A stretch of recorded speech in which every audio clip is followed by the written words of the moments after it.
இன்னைக்கு என்னென்ன வேலை செய்யணும் அப்படின்னு சொல்லிட்டு பிளான் பண்ணுவாங்க. ரெண்டு வகையான மக்கள். ஒன்று, ஒரு 4 விஷயம் தான் பிளான் பண்ணுவான் நம்மளால, அதை முடிச்சிடுவான். அடுத்தது நல்லா வேலை செய்கிற ஆள், நிறைய விஷயம் பிளான் பண்ணணும்னு சொல்லிட்டு நிறைய எழுதிடுவான்.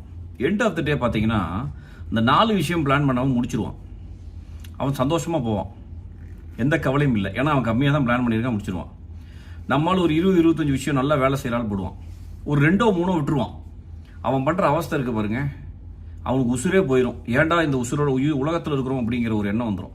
இது எப்படின்னா ஸ்கூலில் மார்க் வாங்குற மாதிரி, 20-25 மார்க் வாங்கிட்டு இல்லை 30-35 மார்க் வாங்கிட்டு ஜஸ்ட் பாஸ் வாங்கினவன் சாக்லேட் கொடுத்துருச்சு திரிவான். 97 மார்க் வாங்கிட்டு 3 போச்சு அப்படின்னு சொல்லிட்டு முக்காடு போட்டு ஓரமாக உட்காந்துருப்பான். இந்த மாதிரியான நாட்கள் நீங்கள் இந்த மாதிரியான மனநிலை தான் இருக்குது. நிறைய பிளான் பண்ணுறீங்க அப்படிங்கிறத தாண்டி எவ்வளவு விட்டு போச்சு அப்படிங்கிறத பிளான் பண்ணாதீங்க. உங்களுடைய கேப்பபிலிட்டி எவ்வளவு இருக்குது, டைம் எவ்வளவு இருக்குது, அதில் எவ்வளவு முடிக்க